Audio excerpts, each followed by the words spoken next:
morning, good afternoon, and good evening. This is Uma Rajagopal. I am the operational lead for CSADC.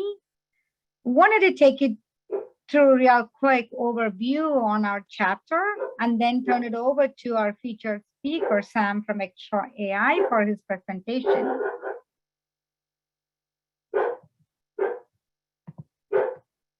All right. See, Cloud Security Alliance, in short, CSA, is an international, is not-for-profit, vendor-neutral organization that promotes the use of best practices within cloud computing.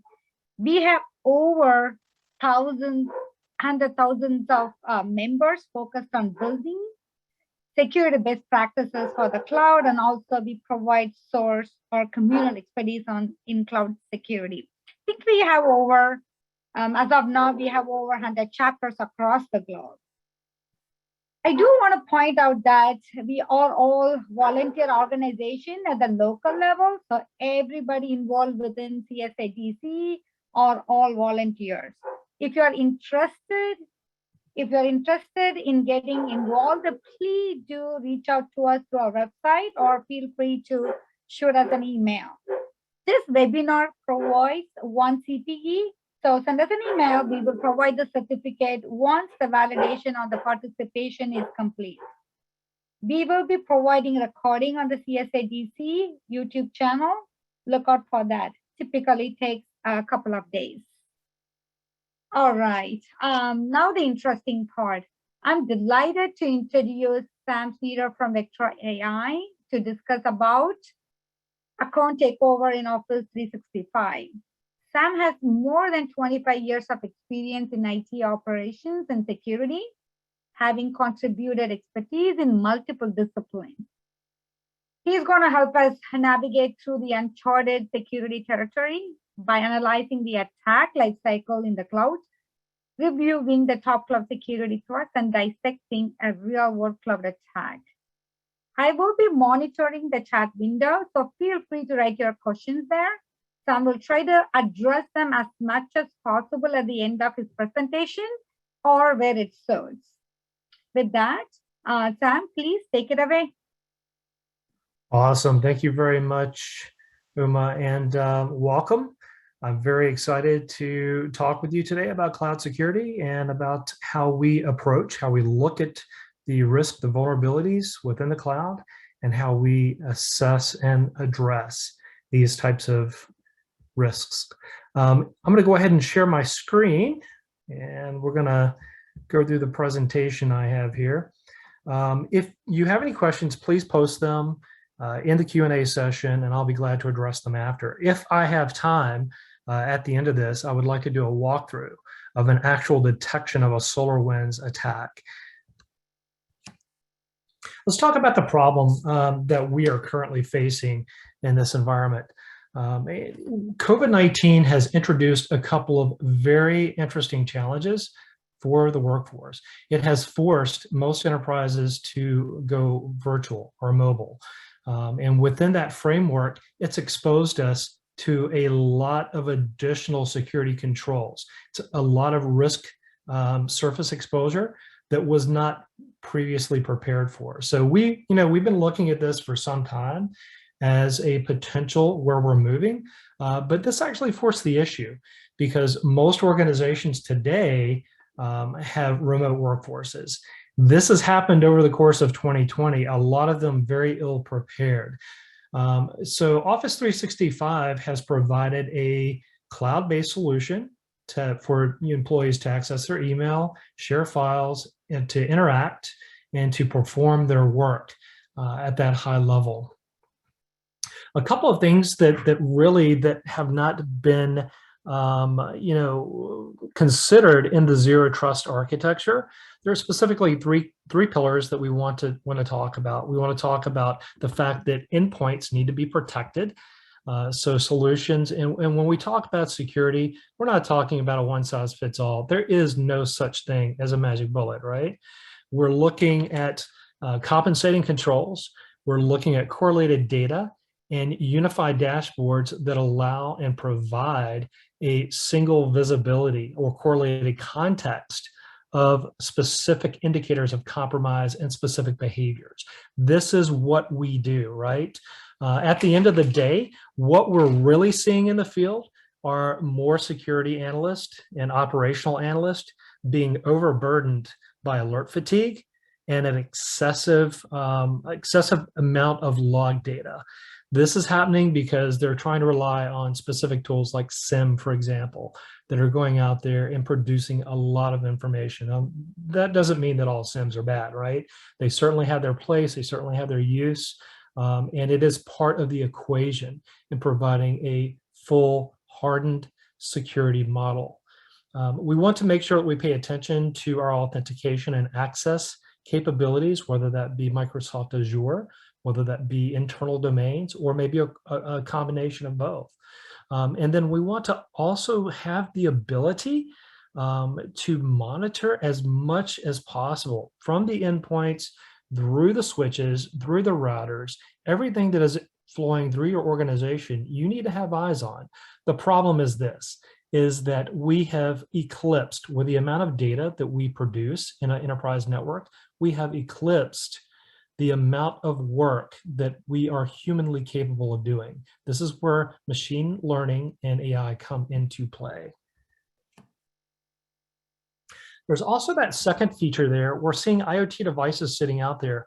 Well, if you're looking or considering, malware, if you're considering EDRs of types, most of those utilize agents to actually provide those detection engines. How do you perform a detection with an agent on a proprietary machine? Let's say, for example, you're in a hospital setting. You have a CAT scan system.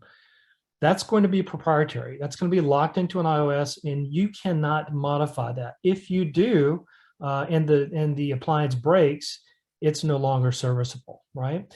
So these provide unique risk exposures and expand the coverage. Our enterprise has now been expanded out to the cloud, and we need to make sure that we address this going forward. And it's not really a surprise that a lot of organizations have migrated towards Office 365 or Microsoft 365, as they now call it. And this statistic is slightly out of date. This is back from March, and we were actually showing 230 million active users per month. That's roughly on a daily basis. We know that that number has moved up towards about 350 now. Every single month, we have 350 million users that are leveraging Office 365 in this space. And that's where all the data is moving, right? We see 115 million active users in Teams. So we're having meetings over Teams, we're sharing data, we're collaborating over Teams. And it's no surprise that attackers are going to follow where that data lives. And Office 365 has become, in my opinion, the #1 target for attacks. Attackers that are looking for ways into organizations, and we're going to talk about specific use cases where attackers have leveraged tools either from the enterprise into the cloud for exfiltration or vice versa, as we'll talk about with the Apt-33 attack from Holmium. So all of these data are moving out to Office 365, but they're also interacting with other applications. So you have Dropbox, you have Zoom, Salesforce, for example. These types of mechanisms expose or create an additional exposure and risk for your organization. We're now seeing more data stored in Office 365, specifically in OneDrive. OneDrive is really the SharePoint backend. That's the entire file system for 365. We're seeing tons of data being placed in OneDrive. IP trade secrets, that type of information is being placed in OneDrive. Any of the customer data that's out there, right? And what are the consequences of having this data placed in this environment with very limited or overburdening log-based controls? The problem is this, is that the organization has a further exposure to theft and loss of their IP. This is something by nature, since we're not dealing with enterprise authentication. We're dealing more with a SaaS-based approach and account-based authentication. Those accounts can be exposed. So this is kind of an older statistic. We're still accumulating data on this, but 40% of organizations, and this is based on a 4 million record survey that we have done. Quite frankly, the number, based on my experience and what I've been seeing and having conversations with customers, is up around 55 or more percent of customers have had some exposure to an account takeover, either attempt, whether it be a brute force attempt, or whether we've found enumerated lists, we've seen contractors, internal resources, employees that are looking to leave organizations that are walking list out the door. This is exposing us. And once you have your internal account list exposed, you certainly are a target on the outside. So why is this really important? And why is this happening is a real key question, right? We continue to see massive breaches. We continue to see a focus on specifically the loss of data, whether it be customer data, whether it be internal data. And these breaches are huge. I mean, the average cost of a breach in the US is around $8 million. 3.5 billion globally, if you look at it as a global problem. And it takes an average of over 280 days for that breach to be identified and mitigated internally. It's taking a long time, especially since we've expanded into the cloud environment, for people to identify, or organizations to identify, where those breaches are. In the meantime, the threat actors are living within the organization. They're living in the accounts. They're observing. They're collecting emails. They're collecting data. They're forwarding records out, and they're exfilling the very data that that organization relies on to generate revenue. SolarWinds was a primary attack that has happened within the last couple of months.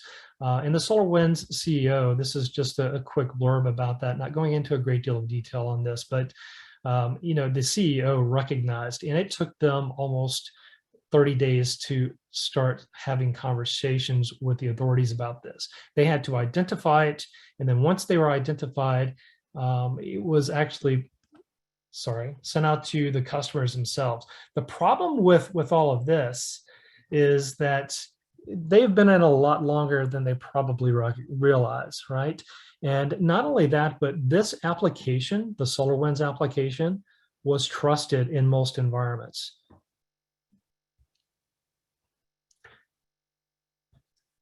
And now we're getting to the meat of why this is occurring, right? We've invested in a lot of older technologies, and this is kind of a migration. I've been in IT security since the 90s, and we've watched the progression. First there were firewalls, right? We started looking at firewalls. We started looking at tools like Snort, Nax.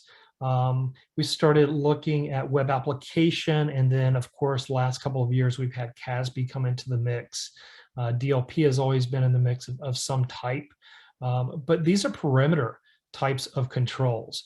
What happens in the middle? This is where all the activity is occurring. This is your network, that green box right there.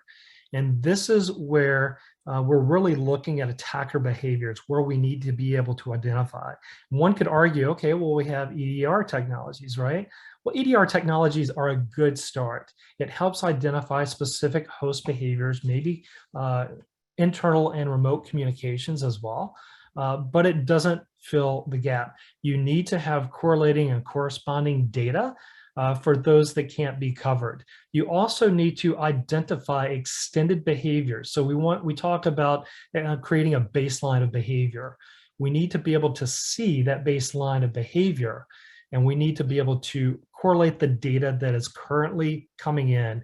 We use machine learning and AI. Specifically, the AI is adjusting the ML models that we're utilizing within our behavioral detections. These are outside of just standard anomaly detections. So you think about, I'm an old school guy. I love my Snort. I love my Suricata IDS IPS, right? But when I joined Vectra a couple of years ago, started using their technology, and I used it on my network and started seeing things that were not being observed by IDS and IPS, and things that the Vectra engine was picking up. Well, my kids hate me for it, right? Because we have I could see everything they were doing. I could see where they were going. I could see how they're doing. And if we needed to have conversations about it, this gave me the capability to do that. Simply want to avoid risk at all costs. Now, back to the SolarGate compromise. We want to talk about a couple of things here. Remember, I mentioned the fact that SolarWinds, once it was breached, they acknowledged it. There were roughly 18,000 organizations that were out there that would have whitelisted this type of application, which means it's a trusted software source, right? The problem is that through the breach, it created an unfettered backdoor, and it provided access for threat actors to identify, do reconnaissance, and eventually pivot into cloud resources. And that's one of the demonstrations that we actually do here at Vectra, which is an incredibly effective view, because what it's actually showing you is not only the fact that, okay, yes, we've had a SAML certificate, signing certificate compromise, we've had token compromise, we actually have internal pivoting between hosts.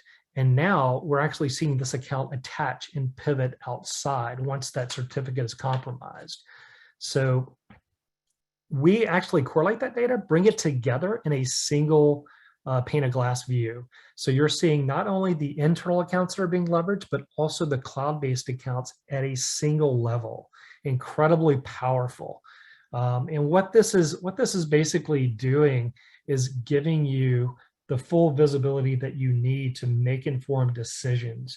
Not only that, but we have a very powerful API. And I'm a big automation guy. I come from a federal space, specifically Unisys Federal, if you guys are aware of this, up in the DC area. I used to be up there in Ruston. And dealing with a lot of different federal agencies, different compliance level models. You have a lot of moving parts that need to be considered within this. So if you have exposures like this violates the trust model in a big way, right? So we see compromises, like we had mentioned, trending upward. A lot of phishing is happening out there. Specifically phishing, if you're dealing with this problem, you're dealing with external phishing as well as internal threat phishing, right? You're seeing threat providers that are actually getting in. All they have to do is compromise one account. All they have to do is trick one user. It's incredibly important to have user education systems in place and to make sure that they are security aware at all times, know what to click on, not to click on, and when to report what they've clicked on without some level of ramification. The objectives for the phishing accounts are specifically that. They're focused on account takeovers, and they're looking for the low-hanging fruit. At the end of the day, the attackers want one thing. They want your data. And they don't play by the same rules that we in the security industry play by. That's why you have to put on that attacker hat. You have to think like the attacker themselves. You have to use your tools. You have to think about the approach. And I come from an old school era where we were up at, between 2 o'clock in the morning, 6 o'clock in the morning, searching through server logs, searching through firewall logs, trying to formulate those connections. And it was hard, right? I think I lost 10 years of my life doing that type of work. It's, very, very daunting when you don't have something on the back end that will help assist with identification and mitigation of those types of issues. So you asked, how do we fix this? And I think most people will naturally migrate towards technologies like multi-factor authentication. Um, and, and I'm not saying that multi-factor authentication is a bad thing or it's wrong. It certainly has its place and it does improve your security posture, absolutely. But is it the magic bullet? No, like we discussed before, there is no such thing. There is no product, there is no service, there is no procedure that's going to provide 100% certainty that you will be covered. And if it does, it's for a very, very short-lived period of time. As we see here, we still have legacy apps. We think about Office 365. You still have IMAP. You still have POP3, right? You have all of these legacy services that are enabled by default. And that's for a reason. That's because a lot of organizations still depend on this type of capability and technology. And, you know, administrators are not actively going out there and managing this. They're taking a lot of defaults. This is what we've seen in Office 365, by the way. We see a lot of administrators who either don't understand or don't practice good security hygiene within the environment. They leave things turned on. So we've all aware of the principle of least privilege, right? We do that with accounts. We do that with services. We certainly need to, you know, one of the things that I do when I stand up a Linux box, when I'm, you know, if I want to set it up for my lab or whatever, is I'm very, very picky about what I'm implementing, because every single service, every single account that you add, increases your risk, your risk surface in a big way. So all of these, you know, different types of services, these legacy user apps and protocols that are sitting out here, they're not entirely covered, or they're not entirely supported by multi-factor authentication, which means that you still have exposures on your network.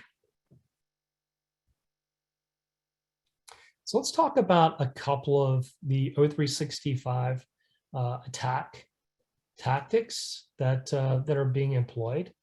I think let's see here. Let's talk about a few basic items here within the attack nomenclatures. So within Office 365, we have a couple of living off the land tools, right? We have things like e-discovery compliance search. We have things like Power Automate. And, you know, these tools were meant to give easy access for administrative users to certain information. If you think audits, right? Think going through an audit type of situation. The problem is that by default, out of the box, and this has changed, but this was the case. You know, Office 365 gives unfettered access. Now you actually have to go out and grant specific access to this. But if a threat actor gets a hold of the right set of credentials, and you and I know all too well that they don't go after normal users outside of doing their reconnaissance phase. They want to get out there. They want to basically act on behalf of that user. And of course, we'll talk about how they do that. But once they get in, they compromise a administrative level account or domain, enterprise domain admin account of some type. They're going to be able to do things like searching all emails for the organizations, looking at all files, all passwords, all financial data, all of that information that's stored out there. By the way, you know, one interesting thing I want to point out here, and, you know, this application was never intended to be this way, but OneNote is probably the #1 password retention tool that exists today. OneNote. And a lot of users have a false sense of security, believing that, oh, yeah, it's a Microsoft product, it's got to be secure, you know, they're encrypting it, blah, blah, blah. Just remember this, is that if I'm acting on behalf of a user, I have access to every single thing they have. And that level of encryption, which is, you know, encryption is not a pure security control, because if you have access to the keys, you have access to all the data, right? At the end of the day. The security portion of encryption is really key management at the end of the day. That's what we're looking for.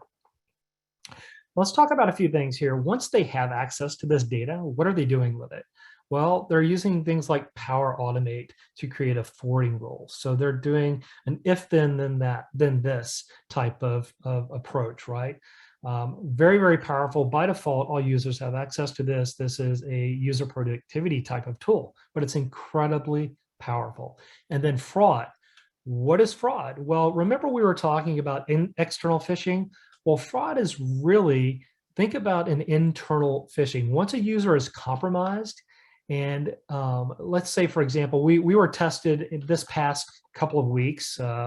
We actually had, and I'm pretty sure this was an internal security thing, right? We actually had a phishing email come from our CEO. And that was, first of all, you see that coming in and you pay attention, right? The second thing you want to pay attention to, obviously, is that email address. Now, that's external phishing. Fraud is using trusted communication paths. And this is the problem with a lot of cloud security modeling, is that once that account is compromised, I now have not only an email internally from my CEO, but from his email address, maybe even his certificates, validating who he is. We've got a bigger problem now, because this is going to make propagation of a problem, whether it be malware, whether it be a untrusted app that is going to exploit Office 365, which leads to my next attack, which is watering hole. So let's say, for example, we had a fraud-based communication. We had an internal phishing communication come from the head of security. He placed out a new quote, security patch. He pointed it. It's a watering hole attack. They're going to be going out there, downloading, updating this security file with the idea that it came from a trusted individual within the organization. Boom.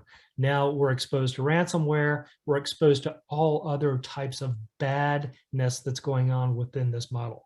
The whole purpose of this exercise, from a threat actor perspective, once again, is getting your data. And if they can do this, if they have the right levels, the right credentials, the exfiltration is almost a no-brainer once they get access to e-discovery and once they get access to Power Automate. Let's talk about a couple of concepts here with multi-factor bypass. If you've never studied or looked at a bypass attack, I'll go ahead and build this out. A couple of things happen. Typically, it starts from the local network, right? So you have reconnaissance that's going on from a threat actor who's gotten into one user. And once again, all it takes is one user to be compromised, one user to click on that wrong link. Now I'm establishing, a real-time C2 type of session, or maybe a reverse shell session with that user. My whole idea is to get in there and start looking at the SaaS token so I can do an account takeover. Once I do that, I can actually go out and start accessing the software as a service type of environment, like an Office 365. So literally, this is jumping from your physical network, from your enterprise network, once this compromise occurs, into the account-based SaaS network exposed to the internet, right? And then we can go through this entire bypass, whether we're actually using, and I'll go through this here in a second. There are a couple of different attack vectors when we're talking about bypassing MFA. We talked about the legacy protocols, right? There's also malicious apps out there. So malicious Azure apps, for example, that leverages OAuth to bypass MFA. And the real big problem of this, and we talked about actually having the network compromised. The real big problem with this is if I have a watering hole attack with one of those style of Azure apps that are malicious, my users, the users that actually install this, are going to bypass MSA, and a password reset isn't going to fix the problem. It's going to persist. It's going to persist for a minimum of 90 days, or until that application is removed from the organization. There's also one other specific bypass MFA type of approach. Once a token is compromised, if a user has clicked that stay signed in for 30 days I'm sure you've all seen it if you've been on Office 365. And once again, it's a user productivity thing. We have to balance our productivity with our security structures, right? And if they click on this, once they click on it, if you actually compromise that token, that user, everything that threat actor is going to do on behalf of that user, everything that user has access to, that threat actor has access through. And not only that, but multi-factor authentication means nothing at this point because you're not using it, you're using the token at the end of the day. Why is this important? I mean, why are we talking about all this? And the reason is because the cloud naturally has become an extension of your enterprise network. And attackers are not operating their attack strategies in silos. And as I mentioned, they don't care. If they get blocked at one point, what they're going to do is find a way around that point. And they will keep hammering on it if you're a target of interest, if you have juicy data that they can make a profit off of, or if you're a nation state target, you're going to get hit by this.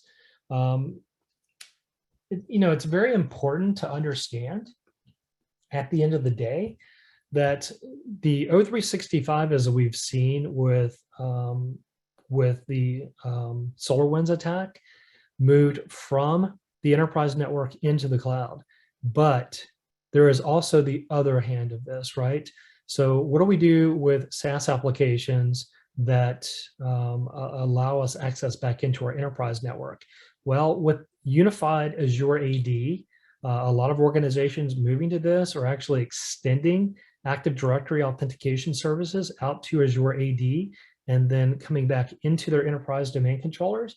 We're starting to see this. An example of this was the Homium APT attack. This was done in June of 2020. And what it really was, I mean, Iran has been kind of lagging in attacks, but they are learning quickly. If you think back to 2010, we had Stuxnet, a lot of rumors about specific perpetrators of that, but Iran took note of that and started paying attention, and they've started building out this cybersecurity contingent. They understand the power of being a nation state entity and actually going out and exploiting these types of vulnerabilities. So let's talk about the Apt-33 attack and how this happened. In this case, we didn't have MFA enabled, or the customer did not have MFA enabled. So it was a brute force attack. Leveraging ADFS, they were just doing a pray and spray passwords, and they actually gained access into O365. Now, this is a slow roll attack. If you think of a web type of attack, we call it slow loris. I call it slow roll. Basically having thousands upon thousands of zombies nodes sitting out there and looking at one credential, hitting the password, hitting it under 3 times in under 5 minutes, and then rotating the password, wash, rinse, repeat. They do it for weeks, months, or years until they get a hit. How many account triggers does it take, or how many compromises does it take to get a foothold within an organization? I've said this 3 times already. 1. Only 1. And in this case, multi-factor authentication would have helped. However, this was not the case. And not all organizations, as you very well know, practice the same level of security hygiene or policy. So once they got into the account, once they actually had access to a user's account, these are some of the things that they actually could do. So their whole objective was to jump from the cloud into the endpoint network. And they started setting up mail forwarding rules in O365 with specific execution points. And in this case, they installed a control tool called Powertron. And this helped them establish a reverse shell into an on-prem system for the user. And once they got a hold, now they have a hold in the enterprise organization. They have an endpoint that has been compromised. And if we don't have the right types of alarms sitting out there, the right types of tools monitoring this, it may be a delayed response, or indeed, you may not see it at all. What's happening here is they're going to start doing the reconnaissance. They're going to start enumerating files, accounts, and systems. They're going to be looking at Active Directory shares that are sitting out there. And then they're going to look, I mean, since they were able to execute a code snippet already, I think it's a pretty safe assumption that they have access with a reverse shell to start uploading things like Sharphound, right, at the end of the day. Well, I'm going to be targeting administrative domain controllers, looking at those shares sitting out there and start trying to compromise those accounts. I've got all day. If I don't have the right sets of tools sitting out here monitoring this environment, you're done.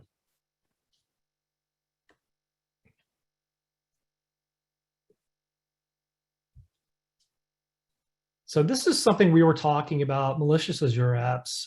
And, you know, everybody has seen this middle graphic right here, right? You install an Android, you install in Azure, you're getting all of these app requirements out here. And this is something that really, really needs to be incorporated and beat in you know, organizational security awareness training. Is they need to be having the conversation about what is and what is not acceptable via policy.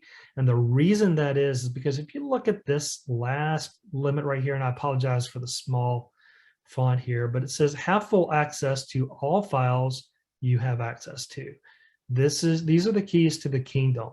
You get a privileged account, or you get an account that performs specific SME roles that are tied to your IP and revenue.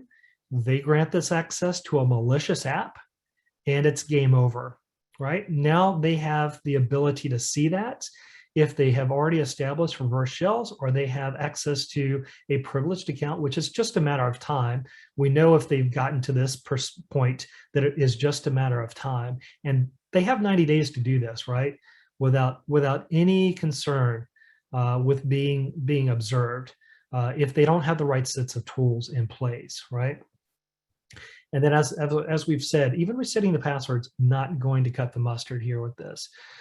Here's a prime example. This is a use case where, you know, China has been attributed to perpetrated against the Australian government. And they used a well-known O365 mail efficiency application, MailGuard 365. And what they did was they actually created a carbon copy of it.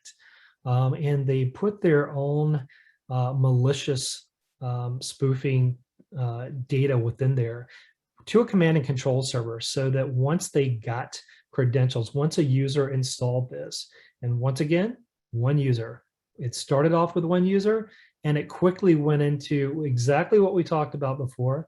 It turned into, once they got access to the mail systems, it turned into a watering hole attack. And then we had one user, and now we have 5,000 government users. You know, once this is installed, now the Chinese government is viewing everything that's going on within these government entities. They're able to go out there and read all the information. They're actually able to exfil the information as well, because guess who was included in the takeout of this? Included administrators. That meant also your Exchange administrators sitting out there as well. Very successful. It took 200 days to find this attack, but you know, it was very interesting, because this is one of those cases where multi-factor authentication was in play. So this is an example where, you know, multi-factor authentication was being leveraged by the Australian government, yet it was still breached and still compromised. Very interesting. I encourage you to go out and take a look at this. Now, these are two living off the land tools we're going to talk about, eDiscovery, and we're going to talk about Power Automate real quick, because at the end of the day, this is an incredibly powerful audit and compliance search tool. eDiscovery at the core of O365 gives you access to everything. If you have access in the SharePoint file system, if you have access in the email system, if you have access on OneNote or Teams, if you've shared files, every single data point that resides within those O365 applications are accessible and addressable via the e-discovery compliance search. Everything. You combine that by creating a e-discovery search. So you create this search, you make it persistent, and basically we can do things like going out and looking for specific IP, or looking for things that are targeted towards the CEO email address. Once we identify that, then we take an action with Power Automate. Now, Power Automate is the PowerShell of O365, right? That's what is actually leveraged in O365. And, you know, once you have access to these two tools, the game is over, right? If you identify that someone has gained access that should not have access to this, it's an immediate shut off at the firewall, right? I've literally had customers who have been breached. And, you know, this is one of my favorite stories. We actually, at Vectra, one of the ways that we get into a lot of organizations is that they have an incident response.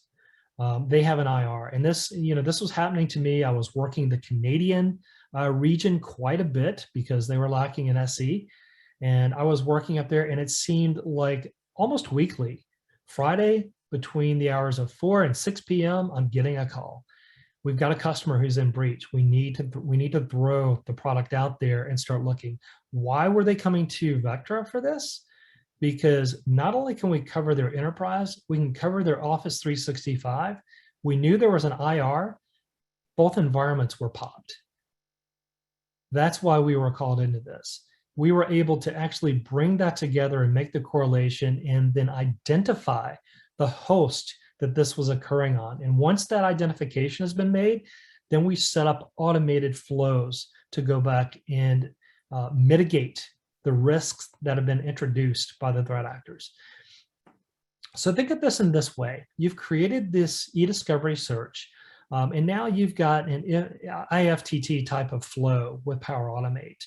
And let's look at this specific example here where it's connecting to a C2, maybe not every minute. That's pretty aggressive. And I think that even in a SIM, I could catch that, right? If I see something like that, that's a huge red flag. Let's expand that. Let's say every 24 hours, or more so, let's say every week, let's say weekly.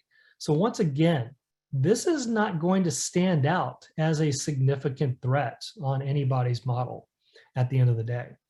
Now, if we're looking for IP information, we're looking for intellectual property, we're looking for salary information, we're looking for customer lists, things like that, we're going to be reaching out to the C2.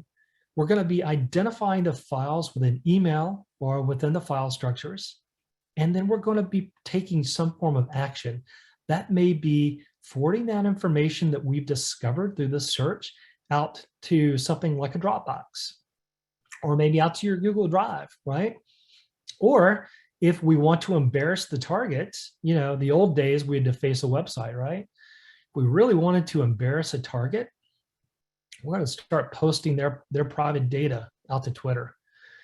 Maybe some support commentary, maybe notes, maybe stuff that would be embarrassing to that target. That's the type of thing that we want to help you avoid at all cost. Because what is the number one risk to an organization once a breach has occurred? It's the loss of reputation. And along with that loss of reputation comes loss of revenue. Now, speaking of which, this is a very interesting case here. There was actually a compromise within the Microsoft environment that occurred, and it took them 213 days to identify this. Here we go. Legacy protocol, spray and pray, passwords, boom, access to the admin accounts. Exactly what we've talked about. Undiscovered for 213 days. And of course, they're going to use the old terminology for Power Automate in this because it was Microsoft Flow. It was rebranded to Microsoft Flow. But this is interesting, and we can actually talk about this a little bit. We are Microsoft's #1 security retail partner. Vectra is. They utilize our capability within their internal networks, and we fully support the Azure environment, AWS environments as well. So all cloud environments we are fully supporting within this structure, as well as O365. The future is headed towards that SaaS, and Vectra is positioned to provide support for all SaaS applications. And then this one particular case study here, this is very, very interesting. I found it interesting because during the time of COVID-19, this was targeting research universities, specifically that were looking for a cure to the COVID problem, right? This came from Russia, and it was a fake calendar application that was fished out to several organizations. It was as a targeted spear phishing campaign, and they were using specific tools to go out and social engineer, identify. They're using publicly available information on LinkedIn, Facebook, others like that to gain information about the organization, and then they crafted a targeted spear phishing campaign with a calendar application. Once they had one user take that bite, they compromised the account, and boom, easy lateral spread. We started moving out laterally.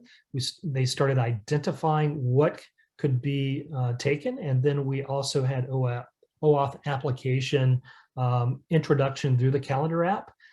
This propagated heavily throughout the organization. I want to show you real quickly, these detections down here is how Vectra Cognito platform would have viewed this specific attack. And we would have seen that there was a suspicious application that was installed and that the permissions were disproportionately burdensome for the application type and for the user account. This is important because it's one of many indicators of compromise that you want to consider. And then, of course, internal spear phishing, which is highly specialized. Especially when we see campaigns, and this would have also flagged the campaign with how this happened. This is going to give you a increase in threat and certainty scoring within the Cognito platform. Instead of having to go through logs, you would never see this. I want you to think about this for a second. Dealing with thousands of users, you're not going to see this. This is a blip on the radar. You're not going to see it. You may see the installation. You may see the initial spear phishing campaign if it hits enough users, but you have to have the right eyes, and you have to have prioritization for those alerts. And on this specific use case, I want to point out a couple of things that happened here. As you see, this was DocuSign, and this was targeting financial users specifically. The mail rules, they wanted to steal information and evade detection. So they were going back out there and they were actually deleting any emails that were generated within the mailbox that was related to security, password resets. They actually had control of the system long enough, but this was a staging. This was caught early. Thank goodness this was caught early. They actually did not lose containment of any information. So no data was exfilled from this, but they were able to stage and get to a position where they were ready to take data out of the organization. They're looking for specific invoices. They're looking for customer information. This can be used to obviously, trickle back into any type of customer tie-ins to other organizations, as well as other business. This identifies a specific chain of attack for threat actors. Luckily, they were able to catch this and delete the rules early on and then do the password resets. This is how the Cognito platform would have detected it. First of all, we would have seen a brute force attempt. We do brute force differently. We do not look at a number of attempts against an account as a brute force attack. What we look at as a brute force attack is a number of failed attempts followed by a successful authentication. And then we look at other variables, right? We're looking at, has this address been seen previously? Is this coming from an expected host? Is it actually attempting to access and authenticate against services and other types of data that we've seen in the past, right? Once we see this suspicious, this brute force attempt, if we see a suspicious sign-on, once again, we're actually adding on to the indicators of compromise. We're increasing the risk score, and we're increasing the visibility of this as a security threat to your organization. What does that do? In this day and age of alert fatigue, where security and operational analysts have eyes on literally 1,500 events per week is what most security analysts are burdened with, this gives them the focus that say, hey, out of these 1,500 events, maybe I should focus on the 9 that I'm seeing in this Cognito solution because they have been vetted. There are multiple indicators of compromise, and it is the highest possible risk to my organization. So once we see all this happening and we're seeing that user agent information has changed, authentication methods are different or coming from different locales, we're seeing all this information, then we see things like risky exchange operations. This is huge right here, and this is on the rise. And every organization has different security, hygiene and practice different practices. And this can be defined differently by organizations. So it's important that this is flexible. The thing is this, at the end of the day, the tools, the tactics change. The behavior never changes. It doesn't matter what new tool is on the market. They still have to go through these behaviors to access the data. And then this is how they're getting it out. That doesn't change. That is always the same. And when we talk about this, the reason that that's important, and I'm going to pop through this, the reason that that's important is because at the end of the day, we're following the MITRE ATT&CK framework. And we're seeing a couple of things that are happening here. We're seeing a lot of use cases. We're seeing a lot of the same type of compromises that are occurring. And we're seeing access to an organizational SaaS application that basically allows you to walk through a network or to walk from the cloud organization back into an enterprise network. These are some of the things that we saw within the Solaris attack. I'm sorry, the SolarWinds attack, not Solaris. So we saw some things coming in, suspicious logins coming from outside the organization, and then we saw where the ADFS server was compromised. They breached the sample signing certificate, and therefore they had access to create or to generate their own sample tokens. That gives them unfettered access out here to the organization itself. Once that happens, they have the keys to the kingdom. How do you detect that? How would you know if you've had an Office 365 breach? How would you know that? Most organizations, they can't answer that question. They can't tell you. They have no idea how that is done, right? I guess really a better question is, how would you know if you had to figure it out? What tools are you using? What capabilities are you using? How are you correlating that data back? How are you figuring that out, right? And it really boils down to TTPs, right? I have a couple of minutes. I'm going to wrap this up. I have a couple of minutes to go through this, and we'll address questions. I want to be respectful of everyone's time. I know we only have an hour for this. And literally, I love security. I'm a geek at heart, and I could talk about this for days, literally. But let's get in here and talk about the tools, tactics, and procedures. Based on the MITRE ATT&CK framework, where Vectra operates in this space, what we really do is we're looking at more durable methods of coverage, right? This really breaks down to two things. It's a combination of data science as well as security practice techniques, right? we're looking at data science, we're looking at the numbers, we're looking at not only machine learning, we're looking at AI as well on the back end. I mean, AI is how we actually determine our ML models to be used within this. Why? Because it has now become such a problem with the amount, the volumes of data that we have to go through, that it's impossible.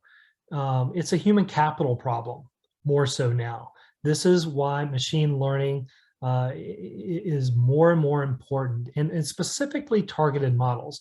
This is not your mother's ML, by the way. Be very leery of companies who talk about machine learning, and make sure they're not talking about a single dimension, right? When I talk about that, we're talking about anomaly detection. It's not just about anomaly detection. The old heuristic antivirus modeling, for example, where we have a signature, we look at snort, we look at those types of detections, IDS, IPS. It's looking at anomaly detection. That's all it's looking at. What am I expecting, right? What we're looking at, the ML is actually providing those types of approaches as far as what is expected in the behaviors, but the AI is tying back that this host, this user, this account is performing these things, and it's performing these things at a very similar time frame, and that is a bigger problem. So we need to be able to separate, what those types of attacking behaviors are. And I apologize. This is kind of a a very broad behavior type of MITRE slide, but it's showing some of the things that we've seen here in O365, the top 10 type of attacks. And we actually have what we call a O365 Spotlight report, which I can make available to UMA for distribution. If you'd like to see that, we can certainly do that. Let me break it down on the next slide. This gives a little more human readable type of approach. This is what we're looking at when we talk about MITRE. MITRE is really setting the framework for the detection models that we use within Cognito. It's breaking it down to a few specific types of tactics: access, persistence, privilege escalation. Those are some very, very critical, right? Defense evasion in O365 is huge because we're actually seeing a lot of that occurring when we do our O365 evaluations. We have organizations every single day that we do a POV with O365 that are identifying and realizing that they have more than one compromised account within their O365 environment. Then when we see things like exfiltration, when we see things like lateral movement, we know something's going on here. We want to be very, very aware of what is happening within that organization. Not only that, but also within the federated applications coming off of Azure AD. We do provide baseline coverage for this from a MITRE attack framework. If you look at O365, it's greatly expanded. So once again, this is where Vectra as a company is headed. We're actually headed for full support of the entire SaaS environment, right? Very, very important at the end of the day, because we're looking at things where privilege escalation occurs, where discovery lateral movement and exfil occur. We want to make sure that we're providing that coverage. And then the top 10, this was actually done by Chris Morales when he was at Vectra. 4 million sample accounts were evaluated. And as you can see, I was talking about risky operations before with O365, huge. And once again, this can be partially a hygiene issue. But when you combine that with other risky behaviors, and you can see the high number on the suspicious sign-on, and since SaaS is account-based, it's constantly under attack. We talked about web applications and database and how drive-by bots are hitting them.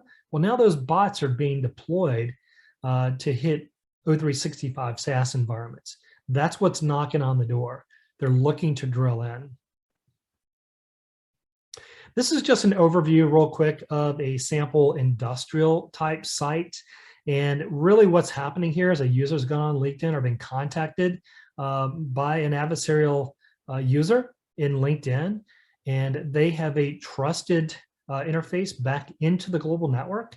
This allows them to actually pass through the firewall unfettered And, basically as a trusted endpoint, provide the attack vector against services. We talked about, once again, being able to establish a reverse shell and then upload tools. Once that happens, this is where you need network detection and response. Network detection and response is going to identify that these types of things are occurring on the wire. This is where you want to see this. IDS, IPS, no, I would not rely on it. Knowing what I know today, I mean, me of 5 years ago or 10 years ago, every technology, I'm a firm believer in this, has its place in time. 10 years ago, IDS, IPS, absolutely. Today, NetFlow, IDS, IPS, I wouldn't stake my reputation and my career and my company's data on it, because at the end of the day, that's how we feed our family, and we do not want to risk those things. So once these servers are compromised, we want to make sure that we bubble this to the top of the stack. And the last couple of things I'll leave you here, leave here with, is 3 specific points, right? And a third of the organizations out there are experiencing these account takeovers attacks. So it's incredibly important that we, number one, identify it and have the capability to actually prevent it. Number 2, you need to think like the attacker, right? What they want is the data. You need to be adaptive in your approach. What that means is that, I love using this reference because I love The Outsiders. If you know that movie, I know I'm dating myself a little bit. We actually read this book in school when I was in school. I call it an S.E. Hinton novel. That was then, and this is now, which was the second book after The Outsiders. And that's really true in information security if you think about it, because what is the top tier tool today will not necessarily be the top tool tier tomorrow. Think of the progression of retail chains. Think of Eckerd, think of Walmart, think of Woolworths. I mean, some of these organizations are current. Some of these organizations were the big dog of the day, and they did not adapt. They did not modify inventory. They did not keep up with the times. They were the big dog, but now they're not. We have Walmart today, for example. They probably won't be in 20 years, right? Someone else will step up to that case. Hope no one here works at Walmart. And then finally, Microsoft is really, really good at providing tons of data, right? They provide tons of telemetry data. If you look at Windows 10, for example, you can certainly see that it provides you more than enough information. But the problem is this. It's not the amount of information. The amount of information is more of a problem than a solution. It's how do we handle that information and how do we slice and dice it? And I apologize. I ran slightly over. I really apologize for that. I hope this talk was good. And I'll open up the floor for questions at this point.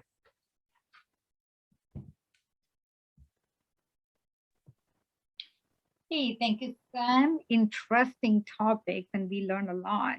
There is one QA. You would like to take it on MFA side? Okay. So fuzzy on how threat actors are bypassing MFA. Issue on MFA side? No, it's not.